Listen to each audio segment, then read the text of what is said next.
Hello अस्सलाम वालेकुम। जैसे कि मम्मा का एपिसोड 7 का टीज़र जो है वो लॉन्च हो चुका है। जैसे कि दिखाया जाता है कि यहाँ पर जो है जहांरा बेगम जो है वो पूरी जायदाद की मालिक है। इनका शौहर या हस्बैंड कौन है उसका अभी तक किसी को पता नहीं चला, लेकिन वो घर जो है किराए पर लगाती हैं। वो पहले किसी सरमद को पहचानती थी और उसी के बारे में माजी की तल्ख यादों को वो याद करके अक्सर रोती हैं। अपनी मेड को वो तमाम बातों का राजदार उसने बनाया हुआ है, लेकिन कुछ बातें उसने उसके इल्म में भी नहीं लेकर आई है। पहले उसका किराएदार जीशान था और उसकी बीवी ज़ारा थी, जो कि उम्मीद से थी उसके घर औलाद होती है, लेकिन जीशान जो है वो उसके इश्क में मुब्तला हो जाता है और अपनी बीवी को धोखा देता है। यही बात जहांरा को पसंद नहीं है। वो जीशान को जो है वो गिरफ्तार करवा देती है और उसकी रिहाई नहीं होती है। लेकिन यहाँ पर ज़ारा जब उसे देखता है कि वो जीजी के खिलाफ बकवास कर रहा है और उसे छोड़ना चाहता है, तो वो खुद खुला लेने के लिए तैयार हो गई है और इसमें जीजी उसका साथ दे रही है और उसके बेटे का और उसका उसने खर्चा भी बांध दिया है। लेकिन उसकी माँ को पता है कि मेरी बेटी का घर उजाड़ने वाली वो यही है। यहाँ पे जो नए किराएदार आए हैं वो मायरा और जुनेद हैं। जुनेद के घर कोई औलाद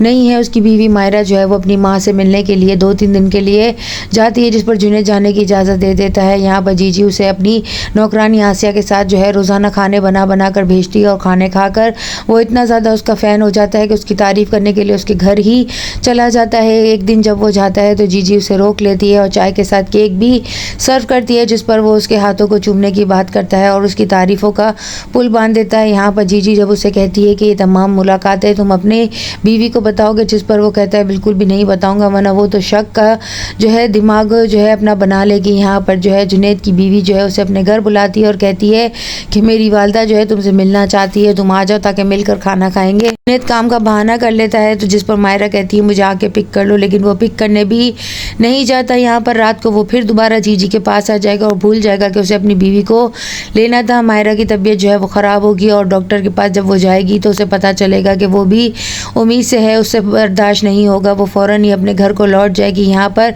वो जीजी से मिलने के लिए उसके घर चला जाएगा। जब उसकी बीवी की कॉल आएगी तो वो कहेगी मैं चाहती हूँ, जिस पर वो कहेगा कि हाँ आसिया आई थी और वो चाय की पत्ती लेने के लिए आई थी, क्योंकि पड़ोस में भी चाय की पत्ती ख़त्म हो गई थी, लेकिन मेरे पास भी नहीं है। और उस वक्त जीजी इसके रूम में होगी। वो ये सब झूठ सुनकर जो है वो मुस्कुराने लगेगी और जाने लगेगी, जिस पर जुनेद कहेगा रुक जाए, चाय पी कर जाइएगा। जिस पर वो कहती है मैं अजनबियों के घर जो है ज़्यादा देर रुकती नहीं हूँ, जिस पर वो कहता है कि मैं तो अजनबी के घर आ सकता हूँ। यहाँ पर उसकी काम वाली आसिया जो है वो पीछे से जो है वो नीचे के बेसमेंट वाले घर में चली जाएगी, जहाँ पर वो सामने वाले घर में लगे शीशे से जो है अंदर का तमाम मंजर देख सकेगी और उसे जो है हैरत की इंतहा होगी कि जीजी जब भी यहाँ पर जाती है इसका मतलब वो पड़ोस के घर की एक एक खबर जो है वो देखती हैं और अंदर की तमाम राजों से वो वाकिफ़ हैं। जिस पर जो है वो अपनी काम वाली आसिया का जो है गला दबाने की कोशिश करेगी और बंदूक की गोली से उसे मारने की भी कोशिश करेगी कि तू अब मेरी राजदार बन गई। अब जुनेद जब जीजी से मिलने के लिए जाएगा उसी वक्त उसकी बीवी आ जाएगी और वो कहेगी तुम्हारी बीवी आ गई है। वो फ़ौरन भागने की करेगा, जिस पर वो रोक लेगी और कहेगी अभी रुक जाओ, अभी मत जाओ,